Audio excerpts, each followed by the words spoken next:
سڵاوتان لێبێ بەیانیتان باش بەیانیت باش هاژە باین تۆش باش هەکار باس زۆر خۆشحاڵین ئەم بەیانە لە بەیانی 24 لەگەڵتانین ئاو شەوەی ڕۆژانی ڕابردوو بە کۆمەڵێک بڕگە و بابەت و تەوەری جیاوازەوە هاتوونێتە خزمەتتان بۆی بتوانین سوودێک بە ئێوە بە خۆشمان بگەێنین بگومان کەش و هەوایەکی خۆشەیە ئەمڕۆ و هەوایەکی ساردەیە ناوە ئەگەری بارینی نمە بارانێکی شەیە بە هیوام ئەو هەوا پاک و ساردە بارینی ئەو نمە بارانە دڵەکانمان بشواتەوە خاڵی کاتەوە لا ڕقوکینە و تەنیا خۆشەویستی تێدا بمێنێ. باینتان باش بینەران و بیستەرانی کوردستان 24 لە هەر شوێنەکەن وەکو هەمیشاڵم دڵتان ئارام بێ و لە خۆشیدا بن تەندروستێکی باشیشتان هەبێ. هەکار هەموو جارێڵین ئەوەی ڕوو ئەدات هەر تێپەڕێ جا بە خۆش و بە ناخۆشەوە ئەوەی گرنگە نێڵی تەمەنە لەگەڵ یا تێپەڕێت تەمەنەکە کاڵم تێپەڕێت واتە ئەنی نێڵی بە ناخۆشی تێپەڕێنیت بۆیە گرنگیدان بە کاتەکانی ژیان یان چێژبینین لە هەموو ساتێکی ژیان ئەمە دەرفەتێکە قەت ناگەڕێتەوە بۆیە لە دەستی مەدەن بە تایبەت بەیانیان هەستان لە خەو بینینی ئەو کەشەی کە هەکار باسی کرد ئەو کاتە خۆشە ئەو هەموو ئەنەرژی کە بەیانیان دەستمانەکەوێ ئەمە تایبەتمەندیەکە کە دەسەوانە ناکەوێت کە ئێستا خەوتون و ئەو بڕگە و بابەتانەش کە ئێمە ئامادەمان کردوون بەیانیان هەڵبەت بۆەوەیە کە وزەیەکی باش بە ئێوە بدەین و هەواڵی هەمەڕەنگ کۆمەڵایەتی هەموو بابەتانەی کە گرنگن لە ژیانی ڕۆژانەمانە بۆیە لە سەرەتاوە هەنێک لەو بابەتانە بە ئێوە ئاشناکەین دواتریش لەسەر بابەتە ئەدەبی و کللتوری و هونەریەکان هەر بابەتێکی دیکە بە قسەی زیاترەکەین.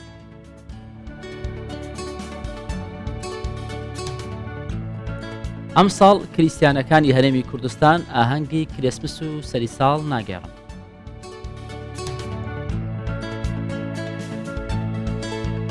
ڕێوڕسمی ناساندن و بڵاوکردنەوەی کتێبی هەزری نەتەوەی لە عیرفانی بارزان لە هەولێر بەڕێوەچوو. بەهۆی بارانبارینی چەند ڕۆژی ڕابردوو سەرچاوەکانی ئاو لە سۆران بوژانەوە.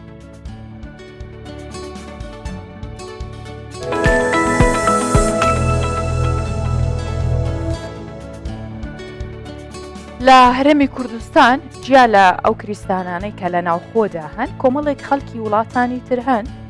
کریسیانن یان خەڵکی بیانین بۆ کار لە کوردستان نیشتەجێن ئەوان خەریکی ئامادەکارین خوان بۆ ئاهەنگی کریسمس ئامادە دەکەن. جا چەند نمونەیەکمان هەیە لەوانە جۆزف و ئێندی دوو هاوڵاتی ئەمریکین و زمانی کوردی بەباشی فێربوون ئێستا لە هەولێر دەژین ئەم ساڵ دەبێتە نۆیەم ساڵ کە جەژنی کریسمس لە هەولێر بەڕێدەکەن.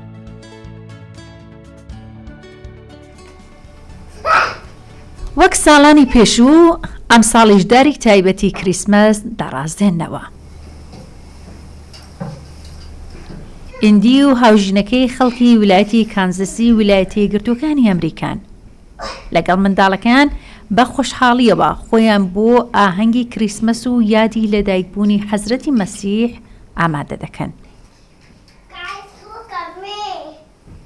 ئیندی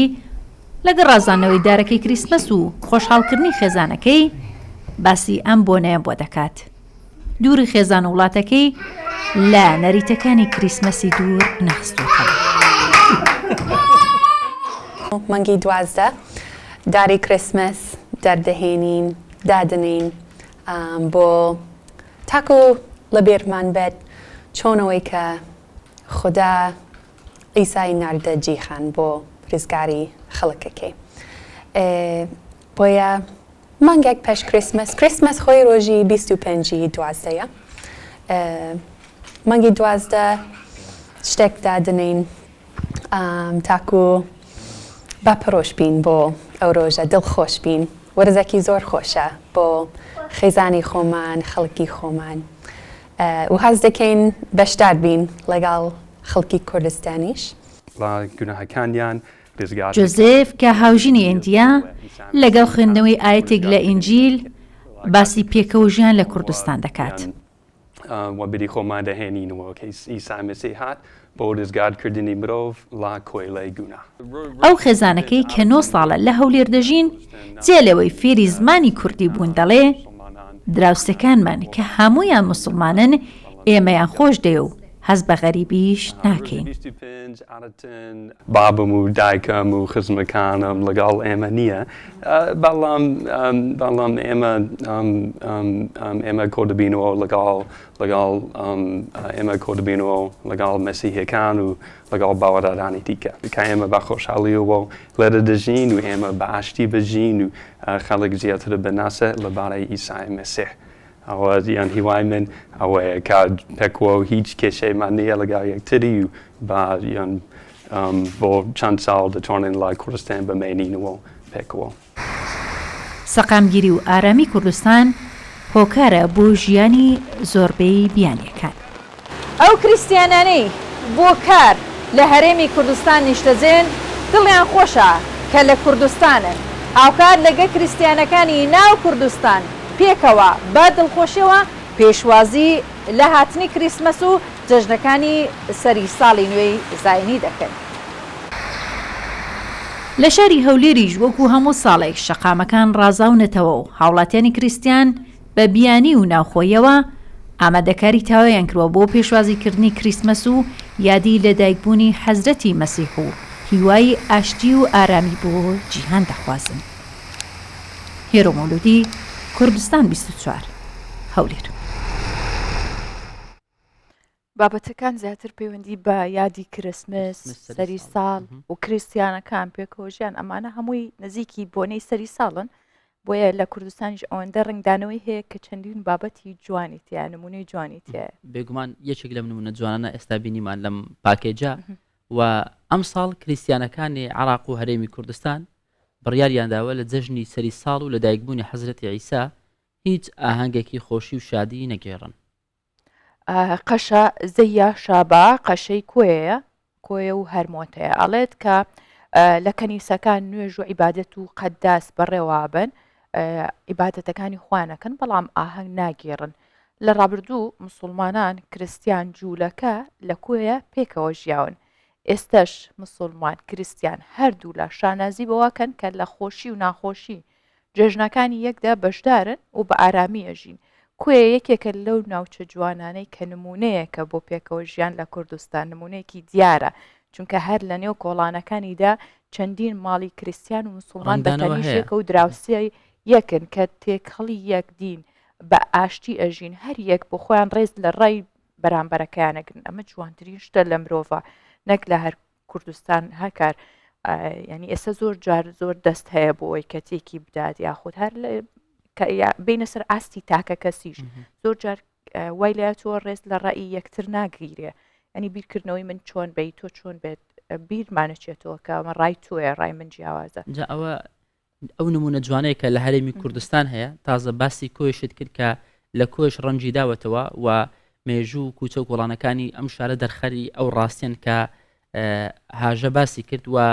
یەکتر قبولکردن و بەیەکەوە ژیان ئاستی ڕۆشنبیری هەر کۆمەلگایەک بێگومان بە دیار دێخات.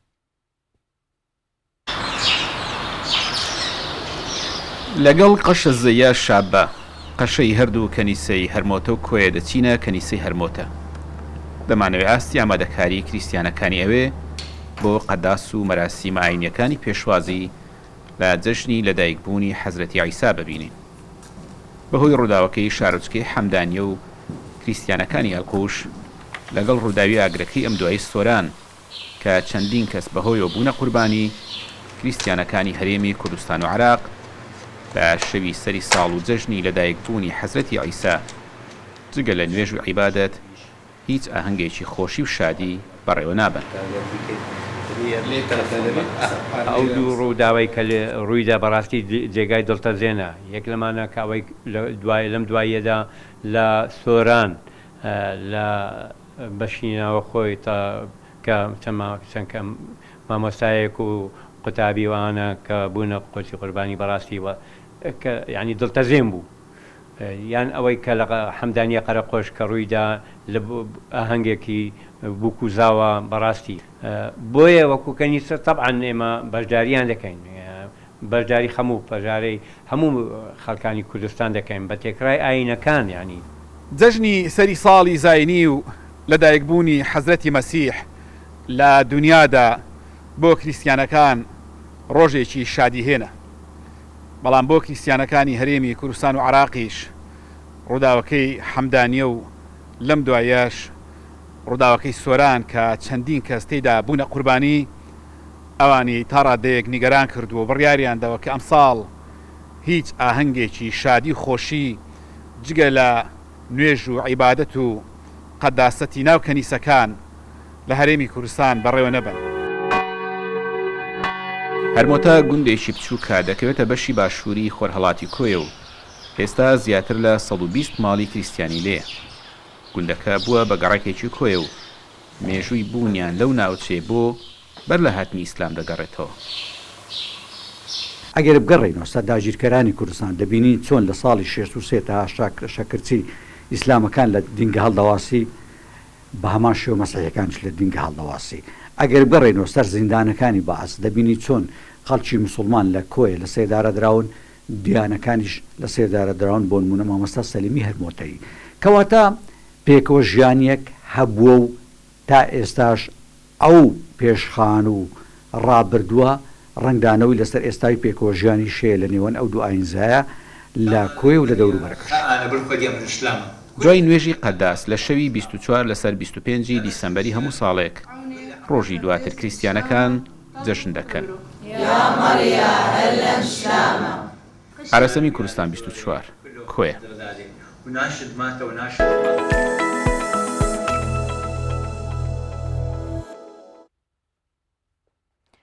ماڵی وەفایی بە هەماهەنگی کتێبخانەی هەژاری مکریانی ڕێوڕسمی ناساندن و بڵاوکردنەوەی کتێبی هزری نەتەوەی لە عیرفانی بارزان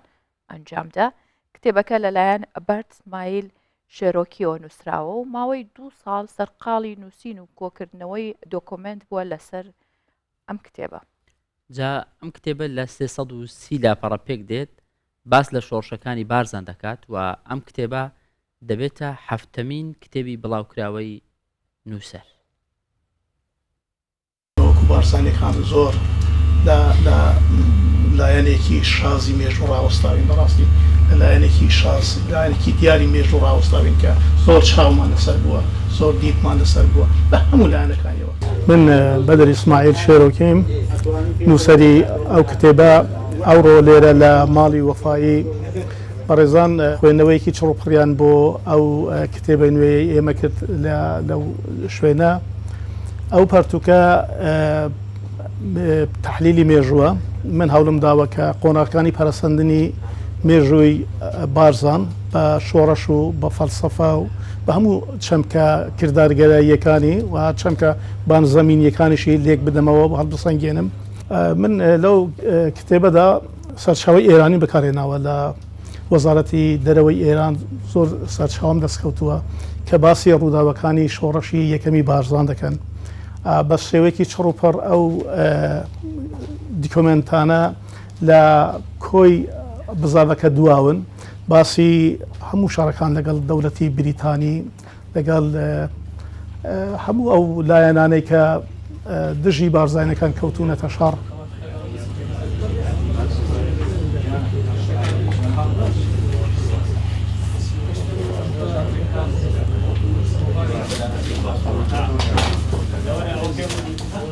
ئێمە وەکو بارزانیەکان لە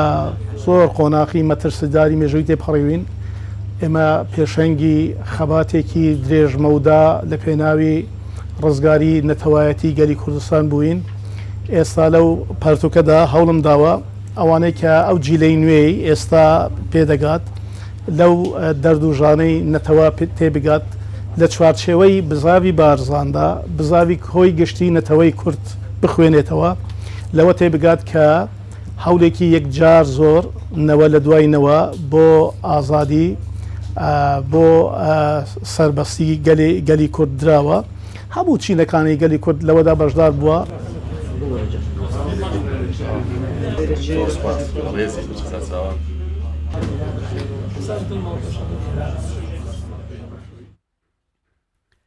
جا کتێبی هزری نەتەوەی لە عیرفانی بارزان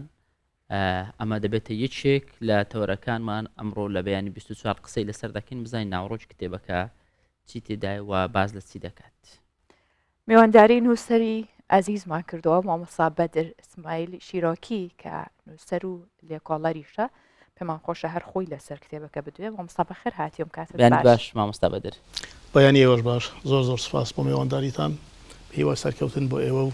بۆ کوردستان 24 عزیز زۆر سپاس مامۆستا بەدر لەوە دەست پێ بکەین بیرۆکەی نووسینی ئەم کتێبە و گرنگی نووسینی ئەم کتێبە بۆچی ئەم ناونیشان و تایتڵ هەڵبژارد بەڕاستی زۆر گرنگە لەو بابەتە چونکە مەسلەی بارزان زۆر بە جوانی ڕوون نەکرابوو هەتاوەکو ئێستا زۆر لە نووسەران لێکۆڵەران وایان دەزانی بارزان تەنیا ناوی گوندێکە لە جغرافیایەکی تایبەت لە دەڤەرێکی تایبەت هەلکەوتووە من دەمەویست ئەوە ڕوون بکەمەوە کە بارزان دوای جێگیربوونی تەریقەتی بارزان یا بنەماڵەی شێخانی بارزان و دەستپێکی گەشە سەندنی هزری با بڵێن نەتەوایەتی لەو تەریقەدا ئیدی مانای جغرافی و مانای زەمینی خۆی بەجێ دەهێنێت دەبێتە مەفهومێکی بانزەمینی دەبێتە ئوستورەیەک دەبێتە فەلسفەیەک ئیدی لە هەر شوێنێک کە ناوی بارزان دێت چ لە مێژوو چ لە بابەت عێرفان چ لە بابەت فەلسفەی با بڵێن ئەو تەریقەتە بەمانە فەلسەفیەکەیەوە من باسی بارزان دەکەم نە بەمانە جوغرافیەکەیەوە بۆیە زۆر گرنگ بوو من ئاوڕێک لە پشتەوەی ڕووداوەکانی بزاوە شۆڕژ گیاڕیەکانیش بدەینەوە لە بابەت ژینگە لە بابەت عێرفان لە بابەت پێکەوە ژیانی ئاینی و نەتەوەیی کە لەو ناوچەیە هاتوونەتە بوون لە بەرابەر ئەو پەروەردە تایبەتەی کە لەو تەریقەتە شێوەی گرتووە من هەوڵم داوە کە بەپێی تواناکانی خۆم ئاوڕێک لەو بابەتە بدەمەوە لە تەک کۆمەڵێک بۆ دوو چەمکی تریش کە لەو کتابەدا جێگیرم کردوون پێم وایە زۆر زروری دەبێت کە ئێمە جارێکی تر بگەڕێینەوە سەر ئەو مێژووە کە تەنیا مێژوو نییە کە تەنها ڕووداو نییە کە تەنیا شەڕ و جەنگ و بربەرەکانە دژی داگیرکەران نییە بەڵکو کۆمەڵێک چەمکولایەن و بەعدی تری ئینسانیشی لەخۆ گرتووە ئەم تەریقەتە باشە مامۆستا مێژووی بارزان هەر بۆ خۆی ناوی بارزان کە ئەوترێ چەندین بابەت هیچ کایەکی ژیان نەماوەتەوە گەر نەیگرێتە خۆ یاخود دەگەر بڵێن بناغەیەکی کوردایەتی و شۆڕشە بۆ خۆی بەلایەک چەندین کتێبی دیکە دەرکراوە بەڵام لە پێرستی کتێبەکەی توە بابەتەکان زۆر شڕ و پڕن زیاتر جەختت لە چ لایەنێکی کردوتەوە ئەنی ئەتەوێت چ لایەنێکی بارزان پیشان بیت شۆڕش نەتەوەی ئاینی عەرفانی نەتەوەی چ شتێکی دیکەی تیا زۆر تۆخ کراوەتەوە لە ناوەڕۆکە ڕاستی دەوێت من زۆر هەوڵم نەداوە مەسلەی مێژوو وەکو گێڕانەوەی مێژووی ڕووداوەکانی ڕابردوو بە تەنیا لەو بۆعدەدا بگێڕمەوە من هەوڵم داوە تەحلیلی مێژوو بکەم واتەوەکو لێکۆڵینەوەیە هەم لێکۆڵینەوەیە و هەوڵم داوە دەستێک بۆ فەلسەفەی مێژوو ببەم ئەوەی لەوارەی بارزان نووسراوە من نانم من یەکەمین کەسم خەڵکی تریش هەولی ئەوەی داوە بەڵام زیاترین ئەو کارەی لەسەر بارزان کراوە مێژووی نەقلیە ئەو ڕووداوانەی کە ڕوویان داوە هەر بەو شێوەیە لەسەر هاتوونەتە سەر کاغەز لە ساڵی ئەوەندە ئەو شۆڕەشە ساڵی ئەوەندە بەڵێ من هەموو دامە کەمێک فەلسەفەی مێژوو لە پشتی ئەو ڕووداوانەوە چی ڕووی داوە شتێک هۆکار بوو بە ئەوەی کە بارزان لە ماوەیەکی با بڵێن زوو مەودادا بە نسبەت کۆمەلگەی کوردی بێتە ناو بزاوی ڕزگاری خوازی ئەو خەمەی گەورەی نەتەوە بگرێتە ئەستۆی لە بارودۆخێکدا کە ئێمە لە کۆمەلگەیەکی بە تەواو دەرەبەگایەتی دەژیاین چ هۆکارێک بۆتە هۆی ئەوەی کە بارزانیەکان شان بدەنە بەر ئەو بارە قورسەی ئازادینەتەوەیەک من هەوڵم داوە لە سێ تەوەرکە لە کۆر بگرم یەکەمیان زانستی مێژووە و تا ئەو شوێنەی کە جێی تێدا بووە دە دیکۆمنت کەلکم وەرگرتووە ئەو دیکۆمنتانێکە لە کۆنسۆلگەکانی ئێران ئەو کاتە مامۆستا بەدر شتێکیشم بینی ئێستا کە بە خێرای سەری کتێبەکەم کرد ببوورە قسەکان پێ بڕی هەندێک بەڵگەنامە و دیکۆمنتی تێدایە وانە نووسراوی ئێرانین و پێدەچی مێژوەکەشی زۆر کۆم بێ ئەمانە لەکوێ دەستکەوتووە بۆچی بەکارت هێناون ئەمانە باس لە مێژووی ساڵانی سی دەکەن سەرەتای سەرهەڵدانی شۆڕەشی بارزان ساڵی 1932 و دیکۆمنتێدا هەتا ساڵی 1945 شۆڕشی دۆمی بارزانیش من ئەو دیکۆمنتانم لە کەسێک دەستکەوتووە کە ناوەکەشم لەوێ بە ئەمانەتەوە هێناوە لە وەزارەتی دەرەوەی ئێران ئەو دیکۆمنتانە هاتوونەتە دەرێ و خۆشبەختیەکە ئەوەیە کە سەرباری ئەو هەموو ڕق و کینەیە کە بەرابەر بزاوی بارزان داگیرکەران هەیان بووە دانیان بە زۆر ڕاستی حاشە هەڵنەگر داوە لە زمانی خۆیانەوە و ئەوە زۆر گرنگە کە دوژمنان باسی بزاف بکەن ناخۆمان بین لە دیدێکی سۆزداریەوە ئەو مەسەلەیە هەڵسەنگێنین اینجا من بۆ پشتڕاستکردنەوەی ڕووداوەکانی بارزان بۆ بە چڕوپڕی کەرکم لەو دیکۆمنتانە وەرگتووە و هەر شوێنێک من ویستم بێکارێکی فکری بکەم بۆ پشتڕاستکردنەوەی ئەو تحلیلە فکریەم کەلکم لە دیکۆمنت وەرگتووە و هەر شوێنێک لازم بوو بێ کە دیکۆمنتێک ڕاز بکەمەوە دووبارە تحلیلێکی فکریم لەسەر ئەو کارە ئەنجام داوە لەو کتابەدا. باشە پشتبەستن بە چ لایەنێک بۆ تحلیلکردنی ئەم مێژووە بۆ ئەم دۆکومانتانەی کە هەیە بۆ ئەم ڕاستیانەی کە هەبوون ینی ئەبێ بە چ پشتبەستن بە چی بکرێت تا لە کۆڵینەوەی بۆ بکەیت تا بتوانیت کە وردی و ڕاستی ئەو مێژووە بسەلمێنرێ خۆی دووسێ لایەن هەیە دەزانی ئێمە هەتا ئێستاش کۆمەڵێک لەو شۆڕژگێڕانە لەو خەباتکارانەی بزاوی بارزان هێشتا بە خۆشحالیەوە لە ژیاندان ئێمە دەتوانین کەلکیی زۆریان لێوەربگرین لە وڵاتانی پێشکەوت ئەو کارە زۆر کراوە لە خەباتکارانی سەردەمی شەڕ و شۆڕە زۆر کەلکیان وەرگتووە ناوەندێکی گەورەیان بۆ سێنانە سەر کاغەز و بۆ لێ کۆڵینەوە دامەزراندووە هەموو ئەو بیرەوەریای خەڵکیان یادداش کردووە لەوێ کوان کردەوە منیش هەوڵم داوە تا ئەو شوێنەی کە دەستم کەوت بێ ئەو خەڵکانە بێنمەگۆ قسەیان لەگەڵ بکەم ئەوانەی کە هەندێک لە بیرەوەری هەندێک لە ڕاستیەکانی ئەو شۆڕەشان لابووە ئەوە لە لایەکی مەسەلەکە لایەن تر دەڵانی فەلسفەی بارزان ژینگە فەلسفەیە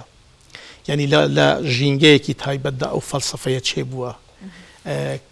لە دەرەوە نەهاتووە هاوردە نییە و ئەو هێزش کە لەوێ سەرچاوی گرتووە دیسان ژینگە هێزە چونکە ئەو هێزە لەو فەلسفەی سەرچاوی گرتووە و دوجار شێخانی بارزان و لە کۆتایی ساڵانی چلدا و بڵین جەنابی مەلا مستەفای بارزان ئەو هێزە دەخاتە خزمەتی بزاوی ڕزگاری خوازی کوردستان هەموو ئەو مەسلەیە دەستمایەکی زۆر چاکن بۆ ئەوەی کە ئێمە لێ کۆڵینەوەی ئەو مێژووە بکەین و هەموو لایەنەکانیشی بکەینەوە کە هەتا ئێستا من پێم وایە ئێمە لە سەرەتای ڕێگاداینە ئومێدوارم تەمەەن ڕێگامان بدات کە ئەوە ببێتە دەستپێکێک بۆ خەڵکی ئاکادمی طبعا من لە ئەزمونەوە دەستم پێکردووە من ئیدعای پسپۆریم نییە ئەو ئەزمونانێک لە ڕۆشنبیری خۆمدا لە زانینی خۆمدا سەرچاوی گرت بەڵام پسپۆری گەورە هەیە ئومێدوارم دەرگایەکم کردبێتەوە کە پسپۆران ئاوڕێک لەو بوارە بدنەوە زۆر باشە مامۆستا بەدر دەزانین هەر طریقەتێک کە هەیە فەلسفەی تایبەت بە خۆی هەیە و طریقەتی جیاوازیش هەیە و طریقەتی زۆریشان جیاوازی طریقەتی بارزان چییە؟ یعنی لەوەیە کە ئاین و بابەتە نەتەوەیەکەی بەیەکەوە گرێداوە یان جیاوازەکەی لە چی دای بە بڕۆیت هەروایە دەست خۆش بێ ئەمە ئاماژەیەکی زۆر دەست بوو بارزان سێ لایەن بەیەکەوە دەخاتە خزمەتی پەروەردەی کۆمەلگەی بارزانی یەکەمیان مەسەلەی با بڵین ئاینە ئاین بە معنە عێرفانیەکەی کە سەرچاوایی لە تەسەوفە قۆناغێکە پاش تەسەوف بە بڕوای من قۆناغێکە پاش تەسەوف پێگەینە پێگەینێکی یا کاملبوونێکی پاش تەسەوفە دووەمیان بە باوەڕی من مەسەلەی پێکەوە ژیانە پێکەوە ژیان یەکێک لەو چەمکە بەهێزانەیە کە تەریقەتی بارزان خستوێتە خزمەتی پێگەین و کاملبوونی پرۆژەی با بڵێن نەتەوە سازی خۆیدا چونکە لە ئەساسدا ئەگەر تەماشە بکەین دەوڵەتانی تر ئاینیان بۆ پێکەوەنانی دەوڵەت نەتەوە بەکارهێنا شیعەکان لە سەمانی سەفەویەکان ئەو کاریان کرد عوسمانیەکان دیسا لە تورکیا ئەو کاریان کرد ئاینیان بەکارهێنا بۆ ئەوەی کە دەوڵەت نەتەوەی تورکی لەسەر بنیاد بنێت من پێم وایە ئاماژەیەکیشم پێکردووە ئەگەر ڕخنەی توندم لێ نەگیرێ لەوەی کە بارزان لەسەر هەمان ئەو فۆرمۆلە بە پێکەوەنانی ئەو هۆزانەی دەوروبەر بنیاتی گەلێکی ڕووناوە لەو فەزا بەستەی ساڵانی سی و چل و ئەوانەدا کە کۆمەلگا لە دۆخێکی با بڵێن ڕۆشنبیری زۆر قەپات بەستراودا بوو بە پێکەوەنانی چەند هۆز بنیاتی گەلێکی ناوە من لەوێ ناوی گەلی بارزانی لە دەرێم عێرفان ئاین ئازادی و ئەگەر بارزان ئاینێکی هەبووبی من پێم وایە کە دەبێ ناوی لە بنین ئاینی ئازادی چونکە هەموو تواناکانی خۆی هەموو لایەنە ژیانیەکانی خۆی بۆ بەدەستهێنانی ئازادی و سربەخۆیەکی ناوچەیی لە هەمووی گرنگتر سربەخۆی ناوچەیی لە هەموو شتێک پێ گرنگتر بووە لە پێناوەشدا خەباتێکی یەکجار زۆری کردووە ڕاستە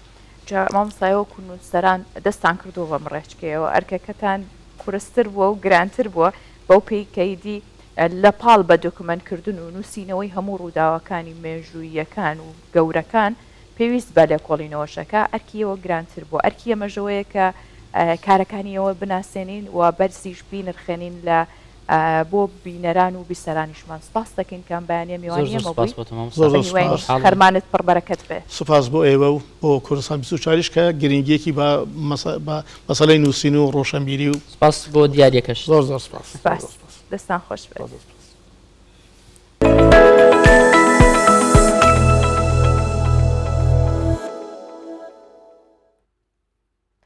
کەشوهای ئەمڕۆ زۆر جوانە ئەگە بڵین هەندێک هەور بە ئاسمانەوە ماوە هەرچەنە دوێنێ شەو ئەوەندە هەموو مژ و جوانی هەبوو کە چێژێ لەو کەشە ئەبینی هەکار بینیت ینی لە دەرەوە باران هات هەز دەکەی کە زەوی ئەمڕۆ تینوەتی شکایە باران کەمترە ڕاستە بەڵام هەر پێویستە بزانین کەشوهەوە چۆنە سپاس بۆخوا لەگەڵ ئەو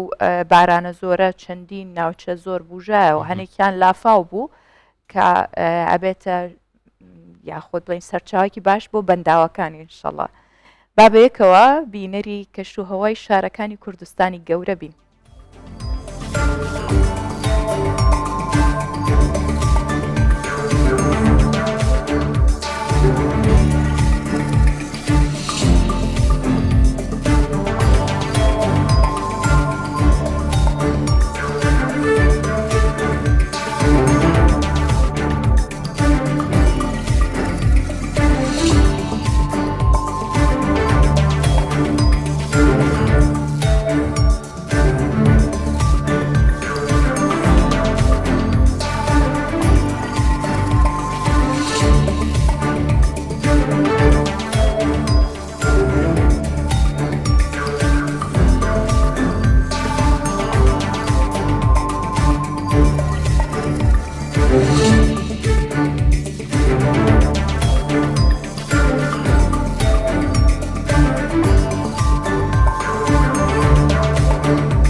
زۆربەی شارەکانی شار هەور و هەتاو بووە هەمووی هەور و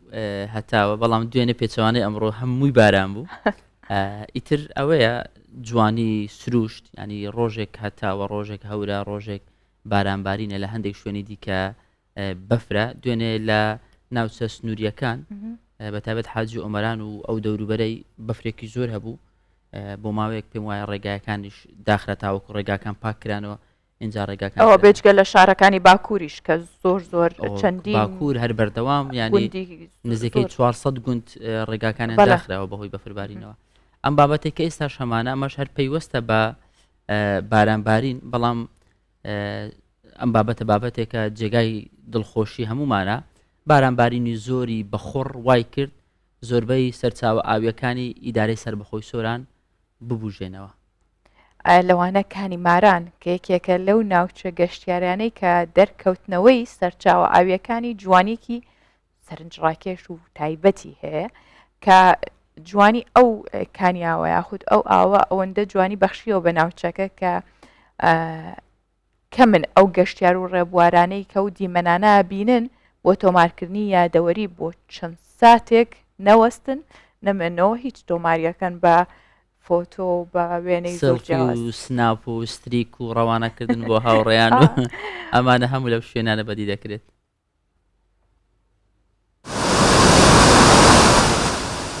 بارانی زۆر و بەخۆر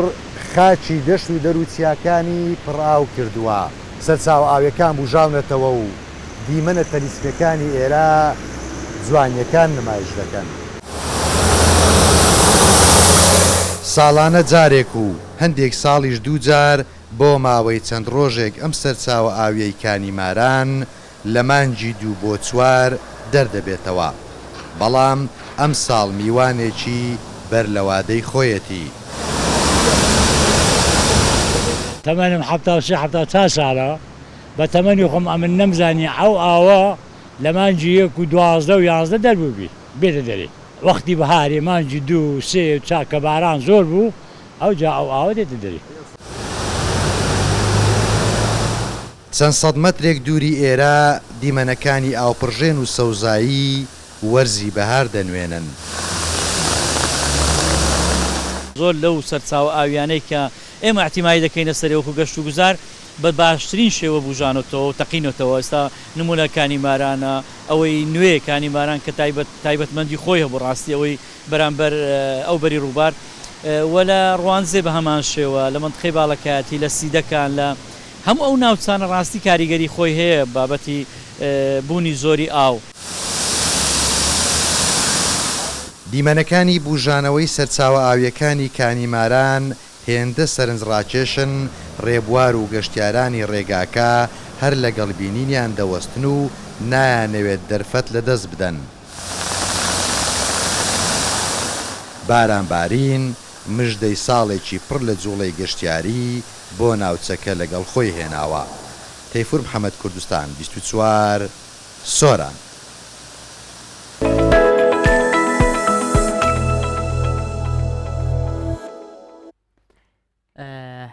بابەتی گرنگیدان بە گەنجان و دەرخستنی توانای گەنجان داهێنانکردن لەلایەن گەنجانەوە ئەمە زۆر جێگای خۆشحاڵی و دڵخۆشی هەموو لایەکمانە لەوەی کە دەیبینین ڕۆژانە چەندین گەنجی بەتوانە و خەریکن داهێنان دەکەن بۆی بتوانن لە داهاتوو خزمەتێک بەو هەرێمە جوانەمان کە هەرێمی کوردستانە بکەن. جێمام ڕۆ نمونەیەکی جوانی ئەو گەنجانەمان لە نمونەیەکی دیار کە ئامێرێکی پزیشکی دروست دەکات. هەبزانیم ئامێرە پزیشکی چییە چۆنە کێ سوودی لێبینێ میوانداری علی سامیمان کردووە کە ئەندازیاری گەاندن و کۆمپیوتەرە لەگەڵ پیشەکی خۆیدا سوودێکیش بەلانی و تەندروستێک با تۆزەکی بڵم. کاک علی بەخێر هاتی باشی جی شانازیت دڵخۆشیە کاتێ گەنجێکی وەکو تۆ بینین ئەبێتە هاندەرێکی باش ئەگەر ساردبوونەوەیەکمان لە ژیان هەبێ ئەگەر کۆڵدانێکمان هەبێ ئەوە جارێکی دیکە ئەبدەیتمانەکەیتەوە ینی ئەنەرژێک ئەبەخشیت بزەبێت بەخێر بێ پێمان خۆشە باسێکی کارەکان بکەی خۆت بناسێنی سەرەتا ئەو چیت کردووە ئەم داهێنانە چییە؟ من علی سامی سەیدا دەرچی کۆلێژی ئەندازیاری یەکەمی سەر ئاستی کۆلێژی ئەندازیاری زانکۆی جیهان ساڵی 2022 هەڵبەتە من لەگەر هاوڕێکانم بەیەکەوە 3 کەس بووین دوای ئەوەی کە لە قۆناغی چوارەم وا پێویستەکە توێژینەوەیکی دەرچوون ئامادە بکرێتن بە پێویستمان زانی ئەو توێژینەوەیە هەر وەکو ئەو توێژینەوەکانی تر نەبێتن لە ڕەفی کتێبخانەکان بمێنێتەوە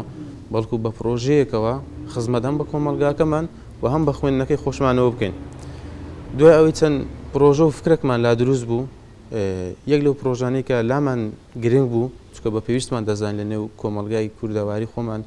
نەبوو تەنانەت لە ئاستی زانکۆکانی عێراقیش پرسیارمان کرد توێژینەوەی لەبارەوە ئەنجام نەدرابوو ئەویش پرۆژەیەکە کە ئامێرەکە دەستنیشانی دەمار دەکاتن لە بۆ دانانی کانولا دەبێت و ئەوە ئۆریژنالەکەی یەکەم جارەکە دروستمان کردووە لە ناو سێکتەری پزیشکیدا ئەو کێشانەمان زۆر هەیە ئەو کەسانی کە دەماریان دیار نییە و بە تایبەت ئەوانەی کە قەڵەون یاخود منداڵ کە دەماری وردە کەسانی بەتەمەن بەهۆی بەتەمەن ئەوەی کە تەمەنیان بە ساڵات چووە دەماریان لاوازە یاخود قوڵ بیتەوە لە ڕێگەی و ئامێرەوە زۆر بە ئاسانی دەتوانین دەمار دەستنیشان بکاتن و ئەو کێشەی چارەسەر بکە باشە چۆن دەتوانێت و ئامێرە دەمارەکان بدۆزێتەوە دەکرێت یان پێویستی بە کارەبا و ئەو بابەتان یاخود بە پاتی کار دەکات یەکەم ئامیر کە دروستمان کرد بە پێی ئەوەی کە پێشووتر دروست نەکرابوو بە شێوەی پاوەربانک کار دەکاتن زۆر بە ئاسانی دەتوانین بێت ئەو شێوەی دەستنیشانی هەرچەندە خۆی دیارە زۆر پێویستی وازەشی دەکاتن ئەگەر بێت و ڕووناچی کەمتر بیتن ئاسانم لێ دیاریان ناوڕۆشاتێکە هەیە بەڵێ وایە دەریەخات بەڵێ ڕووناچی دەکاتەوە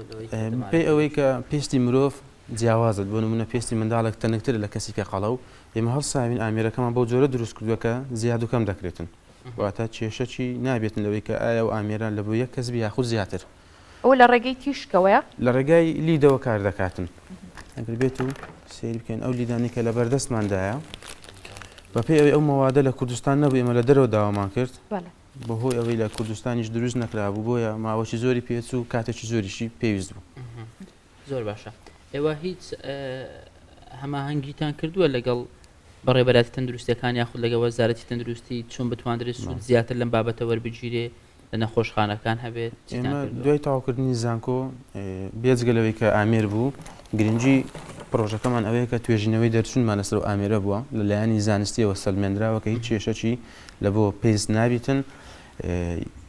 لە بەحسە نایابەکانی زانکۆکەمان بووە ئەم ساڵیش لە هایتێکس بەشداری بووین لە کۆی زیاتر لە 100 کۆمپانیا و 32 پرۆژە جەنابی سەرۆکی حکوومەت کە هات و ئامێرەکەی بین و تاقیمان کردەوە داوای ئامێرێکی لێکردم بەڵام تاوەکو ئێستا وەزارەتی تەندروستی هیچ پەیوەندیەکمان لەگەڵیان نەبووە باشە ئامێرەکە چه هەڵسەنگاندنێکی بۆ کراوە و بڕوانامەی کوێی پێدراوە بەڵێ وەکو هەڵسەنگاندن بەپێی ئەوەی هەر کارێک کە دەیکەی تا چەند خەڵک ئەکسێپتی دەکە قوبوڵی دەکاتن لە هایتێکس کە بەشداریمان کرد هەر کەسە کاتوی دەمارمان دۆزیوەتەوە کێشەی نەبووە واتە لایەنی نێگەتیڤیاتی نەبووە وەکو باسم کرد یەکەمی کۆلێژی ئەندازیاری بووینە براوی خەڵاتەکانی ڕوانگە بووینە بۆ ساڵی 2022 و ئەم ساڵیش لە دیداری زانکۆکانی کوردستان بە نوێنەرایەتی زانکۆی جیهان بەشدار بووین و مەدالیە ڕێزدەنەرمان پێبەخشرا لە پێشانگای هایتێکس بەشداریمان پێ کردووە و ئیتر لە داهاتوشدا دەمانەوێت پەرە بە ئامێرەکەمان بدەین و زیاتر کاری لەسەر بکەین بۆ ئەوەی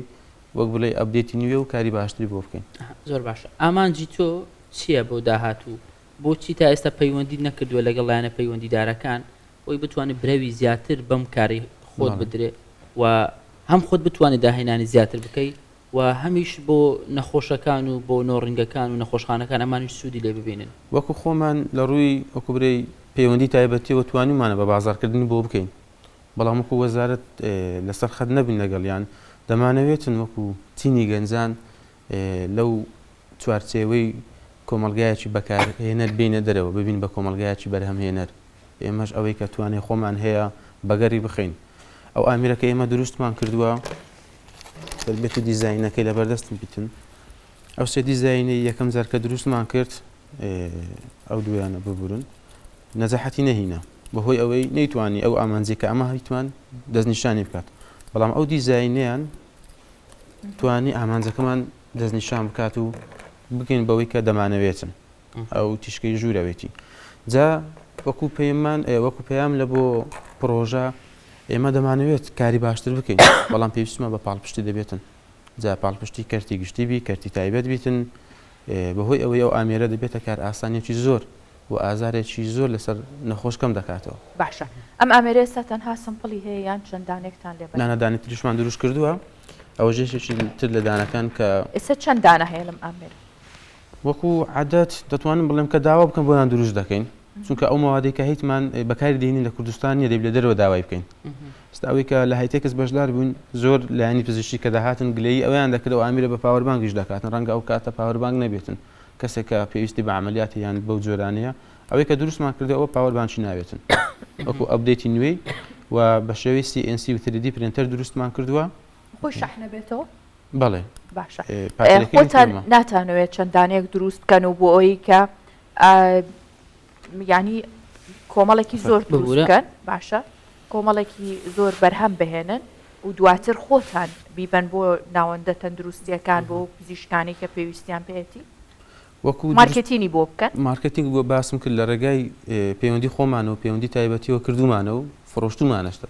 بەڵام کە لایانی پزیشکی داوای نەکەن ئێمە ناتوانین زیاتر بەرەو پێشچوون لە بۆ بین لە ڕێگەی سوۆشیال میدیاکانی خۆمان بڵاومان کردوتەوە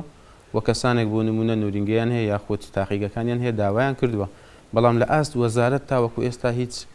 پێشوازێکمان لێ نەکراوە باش سپاس بۆ تۆ کاک علی سامی زۆر زۆر خۆشحاڵی و دڵخۆشین کە دەبینی گەنجی وەکو تۆ بتوانە داهێنەر و بە هیوان بتوانن لە کارەکەی خۆت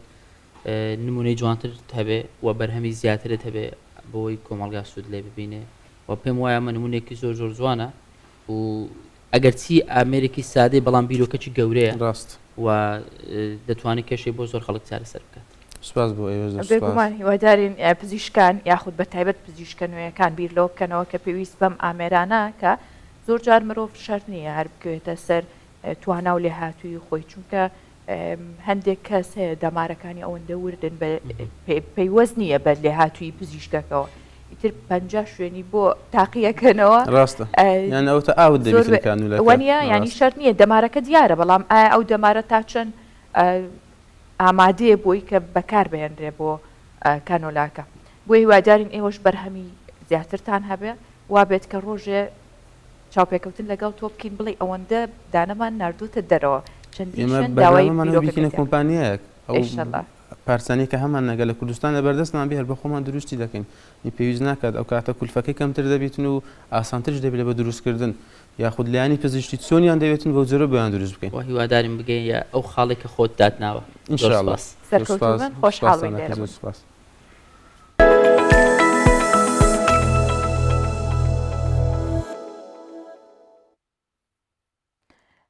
لە سنتەری جۆن کەنەدی لە واشنگتن شانۆیەکی تایبەت بە ژیان و مێژووی کورد لە سەردەمی جینۆساید و ئەنفال نمایشکرا. ناوڕۆکی شانۆیەکە لەلایەن ئەکتەرێکی فەڕەنسی و ئەمریکی نووسراوە تێیدا سوود لە شعرەکانی کەژاڵ ئەحمەد وەرگیراوە لەلایەن هەمان ئەکتەر و کچێکی دیکەی ئۆکراینی نمایش دەکرا کە ئامانجی شانۆیەکە ناساندنی مێژوو ئەم ڕووداوە خەمناکانەیە کە بەسەر میلەتی کورددا هاتوون. لەگەڵ داربەڕوەکان شای دەکەم. ئەمە ناونیشانی شانۆیەکی کوردیە لە سنتەری جۆن کەنەدی لە واشنگتن. سیناریۆکەی لەلایەن ئۆدری ڕۆسێ ئەکتەری فەڕەنسی ئەمریکی نووسراوە لەگەڵ ئەکتەرێکی دیکەی ئۆکراینی نمایشی دەکەن. ناوڕۆکی شانۆیەکە لەسەر ڕووداوە خەمناکەکانی جینۆساید و ئەنفالە کە بەسەر کوردە هاتوون. بۆ ناوڕۆکەکەی سوود لە شعرەکانی خانمەشاعیری کورد کەژاڵ ئەحمەد وەرگیراوە. یەکێک لەو شتانەی لەگەڵ تیمەکەمان هەوڵمان دابیکەین بابەتی جیهانیە ئەو بابەتانەی کە هاوبەشن لەگەڵ مرۆڤەکان دەتوانین خەڵکی زیاتر لە دەوری خۆمان کۆ بکەینەوە. زۆر جێگەی دڵخۆشیە کاردانەوەی باشمان لە خەڵک بەدەست گەیشتۆ لە تەواوی جیهان. هەندێک کەس لە چیرۆکەکە تێناگەن بەڵام دەتوانن لە ڕێگەی هەستەوە لی تێبگەن.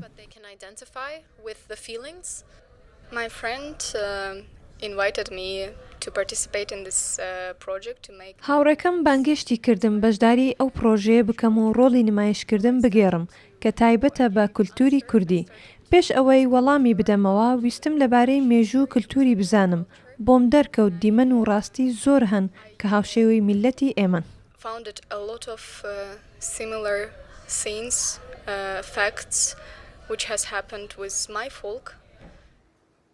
بیرۆکەی ئەم شانۆیە لە ڕووداوی بوومەلەرزەکەی ساڵی ڕابردووی باکووری کوردستان هاتووەتە ئاراوە کە هەزاران هاوڵاتی گیانیان لەدەستدا. ڕێکخراوی CP4 ئینتەرناشناڵ بەرهەمهێنەری ئەم شانۆیەیە. بەڕێوەبەری ستەیجەکە دەڵێت ئامانجیانە خەڵکی وڵاتان ڕۆژاوا بزانن کورد دەربەدەری زۆریان بینیوە. ئەv شۆ inspired ب Kurdish genocide وقتا جو 1988 لحلبشة وبيشترجي أنفال فما دخوست يعني أم تشتكي لسر جنوسايد دجي كردات شيبو و لباكورجي تشاوا أم بيجن كرد الور ژیانەکە پڕ بنزڵمێدا دژن. نمایشکردنی شانۆیەک لە وڵاتێکی ڕۆژئاوا کە باس لە ژیان و ئازاری نەتەوەی کورد دەکات نیشاندەری گەورەی تراژیدیایی جینۆساید و ئەنفالە. ئامادەبوونی ئەو ژمارە زۆرەش لە خەڵکی ئەو وڵاتە بێ ئەوەی ئاشنایەتیان لەگەڵ زمانی کوردی هەبێت دەرخەری پشتیوانیەکی نێودەوڵەتیە بۆ گەلی کورد. عیسا حەسەن، کوردستان 24 واشنگتن. لەگەڵ نزیکبوونەوەی ساڵی تازە ژنانی دەسڕەنگینی ئەنقەرە بە نمایشکردنی بەرهەمە دەستیەکانی خۆیان کە تایبەتە بە کرێسمس بەرهەمەکانیان نمایش دەکەن و لە پێشانگاکەدا تێکەڵبوونی ڕەنگە جیاوازەکان و دنیابینی جیاوازی خانمان بەدیەکرێ چونکە لای خانمان ڕەنگەکان جیاوازتر و جوانتر دنیا بە ڕەنگا و ڕەنگە بۆ نمونە سوورشینە نا دنیا بە ڕەنگا و ڕەنگە بینرێ ئێستا بۆ نمونە هەکارتۆ ڕەش و ڕەساسی بینی وانە من پرتەقاڵێ ئەوە ئەو وێنە جیاوازەیەوەی کە لە سۆشیال میدیا بڵاو بۆ هەر کەسە بە ڕەنگێک دەبینی نانا تۆ دیقەت بە پیاوان چەند ڕەنگێکی تایبەتیان هەیە ڕەش ڕەساسی شین نیلی ئەم دووسە ڕەنگە مات و مەلوولێ وانە بۆی کە حەزیان بۆ ڕەنگەکان هەیە تر نازانم ئایا عادەتە بگومان پیا و زیات حەزیان بە ڕەنگی ماتە ئیتر ئەو حەزی شەوە نیە بەڵام ئێستا گەر شتێک بیتە دەست من لەو حەیەک بیتە دەست منەوە جیا لەلایەنە فەنیەکەیەوە یەکسەر ئەم دار و درەختەوە بۆ ڕەنەکەم سەوز یەکەم سوودیەکەم نازانێت ئەو بابەتانە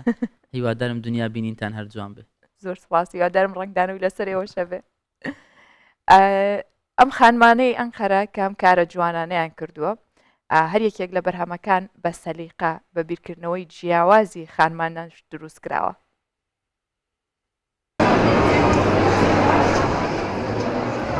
ژنانی دەستڕەنگینی ئەنقەرە بە هونەرە دەستیەکانیان بەشداریان لە پێشانگای دیاری سەری ساڵ کردووە و کارە دەستیەکانیان نمایش دەکەن. خەدیجا کاتە بەتاڵەکانی لە ماڵەوە پڕ کردوێتەوە و بە دروستکردنی دیاری سەری ساڵ بەشداری لە پێشانگاکەتا کردووە و دڵخۆشە دەتوانێت کارە دەستیەکانی بفرۆشێت. بامبووێ هەزارانان دێکۆراتی ساکس دیکۆرە دروستەکەم بە دیزایانی ماڵەوەی ژاپۆنی و ئسکاندینافی ناو دەبرێت. هەوڵ دەدەم کارەکانم بە وردەکاری سادەی و ڕەنگی سارد بڕازێنمەوە. خانووی تایبەتی جەژنی کرسمس و ڕازاندنەوەی دەرگاکانم بۆ ئەم بۆنێ دروست kردووە. کەس بەبێ گرتنی ڤیدیۆ لێرە تێناپەڕێ. Christmas evleri ve kapı süsleri de yaptım. Ya hafta sonu aktivitesi için güzel, yılbaşı için de güzel. چالاکێکی جوانە بۆ هەفتەی کۆتایی ساڵ و بەتایبەت بۆ ساڵی نوێیە پێشانگایەکی جوانە بە بەراورد بە ساڵی پێشوو کەمێک گرانە بەڵام شتی جوانیشی تێدایە و وەکو زی و کاری دەست بۆ هەدیە جوانن. Onun dışında el yapımı eserler, güzel şeyler var. لا پێشانگاکەتا تێکەڵبوونی ڕەنگە جیاوازەکان و بینینی جیاوازی خانمان بەدی دەکرێت کە هەر کامیان بە سەلیقە و بیرکردنەوەی جیاوازی خۆیان دروست کراوە. ئەکسسوارەتی تایبەت بە خانمان، دیکۆراتی جیاواز و بیرۆکە جیاوازەکان پێشانگاکەی جوانتر کردووە و هەوڵ و ماندووبوونی ژنان دەبینرێت کە کەڵکیان وەرگرتووە لە کاتە بەتاڵەکانیان بە مەبەستی باشترکردنی بژێوی ژیانیان و دەرخستنی تواناکانیان. Bunları elle yapıyorum. Keçe üstüne kristal taş. Ez vana bi destê xwe çê dikim, bi kristal çê dikim. Her danek nêzîkî 150 heya 200 derziyî lê didim. Karekî xweş e, katekî xweş bi hev re derbas dikin. Salane jî ez beşdarî vê festîvalê dibim. Güzel geçirmek için iyi bir uğraş bizim için. Her yaştan insanlar şu an burada ve çok güzel. خەڵکی زۆری لێیە لە هەموو تەمەنێک بەشدارن و هونەر لێرە بەدەست دەهێنن زۆر جوانە. هەروەها کارە دەستیەکان هەن کە نزیکن لە مۆدە و جیاوازن. پێویستە بەردەوام بێت ئەم جۆرە پێشەنگایانە لە ئێستادا دەبینم گرنگیدانێکی زۆر هەیە دڵنیام لە ساڵی داهاتووشدا زیاتر گەشە دەسەنێت. Yılbaşı heyecanı daha az yaşayabiliyor. Bu tür farklı kültürel etkinlikler çok ihtiyacımız oluyor. ساڵانە بۆ پێشوازیکردن لە ساڵی نوێ جۆرەها پێشانگای تایبەت بە کریسمەس دەکرێتەوە کە خانمانی دەستڕەنگین تێیدا بەشداری دەکەن و لەم ڕێگەیەوە ئابووری خۆیان دەبوژێننەوە. ئەفسانە شام محەممەدی کوردستان 24 ئانکارا. یادی کرسمس لە هەموو کریسیانەکانی کوردستان و لە جیهانیش پیرۆزەکەین بۆ هیواین کە هەم ساڵ ببێتە ساڵی خۆشی و ڕنگدانەوە و تۆخبوونەوەی ئەو پێکەوە ژیان و جوانەی کە لە کوردستانی ڕەنگین هەیە. بە هیوام ڕۆژێکی باش و خۆشتان هەبێت.